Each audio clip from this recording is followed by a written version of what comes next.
Hi, my name is Molly and I have a PhD in modern British sociology, and this is my documentary.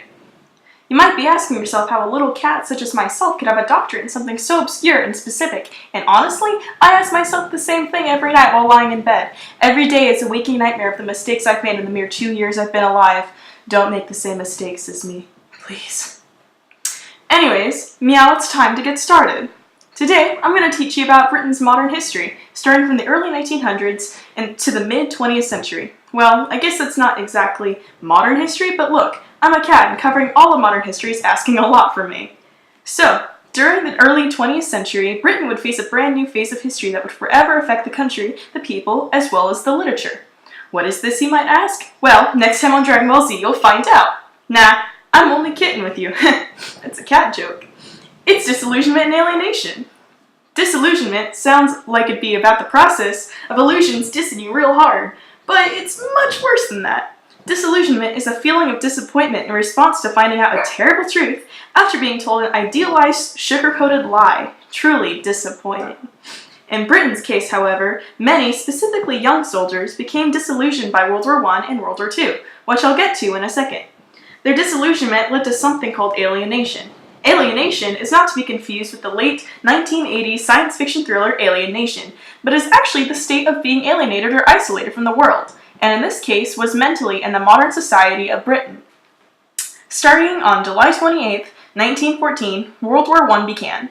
A few days later, on August 4th, Britain joined on the Allied side. The war was on like Donkey Kong. Young, patriotic boys with a strong sense of nationality to serve their country flooded the enrollments to fight. Former Prime Minister David Lloyd George even went to state they would return to a fit country for heroes to live in. What they didn't count on wasn't plastered on bright posters promising greatness for their loyalty. It was death. These boys endured the ugliest war in British history. If it wasn't breaking down the soldiers physically, it was mentally with the horrifying, traumatic warfare only seen in World War I.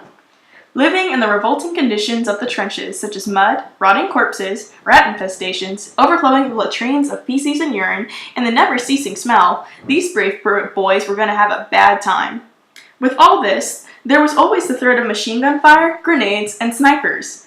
Many witnessed friends and comrades die and never had the chance to mourn because of, the threat of impending death and all. Having to live with the traumas of brutal warfare, the soldiers' hope and spirits began to fade. By the time World War I ended in 1918, many soldiers were so changed mentally and physically that their entire outlook on life was altered, partially due to the severe PTSD, but also due to the realization that all their suffering did not fulfill their hopes of glory and heroism. These sad boys got a little introduction to our old pal disillusionment.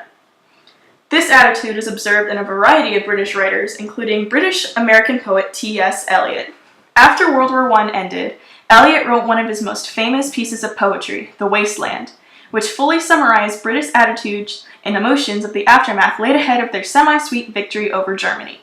Most people felt desolate, alienated from society, disillusioned, and the whole country found itself in a terrible existential crisis.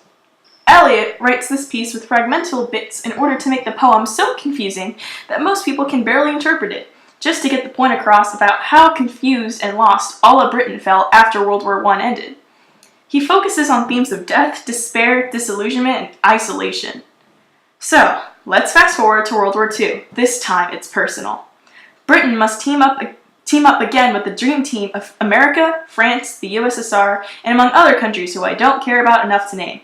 I'm looking at you, Canada.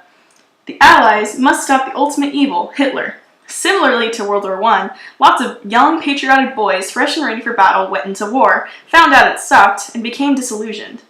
Britain was in shambles by the end of World War II from German air raids, leaving the country in even worse attitudes than ever before. The literature changed by moving from the modernism of post-World War I to the postmodernism of post-World War II. There's so many posts up in this time it could make up a fence. Postmodernism, of course, is characterized by its boundary-defying styles and stories. Common elements include an unreliable narrator who can lie and jump around with their story, paradoxical narratives, avant-garde, parody and satire, and the all-around deconstructing of what literature even is. From this point, postmodernism spans from the 1940s through the modern era with countless authors and works from all cultures and backgrounds. Surprisingly, not in Britain though. Postmodernism is mostly an American and French literary movement. which is where we find authors like American writer Chuck Palahniuk with the ever-so-family-friendly tale Fight Club, and its themes of paranoia, lack of identity, and hyperreality. But we don't talk about Fight Club. Or there's the English writer Anthony Burgess with the even more family-friendly A Clockwork Orange, with its themes of the suppression of violence and choice and the fragmentation of self. I'm sorry to say, but our documentary has come to a close now. Oh, right, conclusion.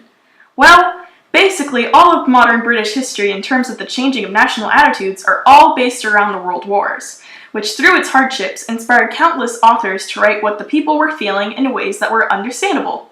Well, only understandable as much as they wanted it to be. The wars led modernism into the postmodernism that we still see today, yada yada yada. That's about all you probably need to know. Maybe. Well, I best be going. See ya!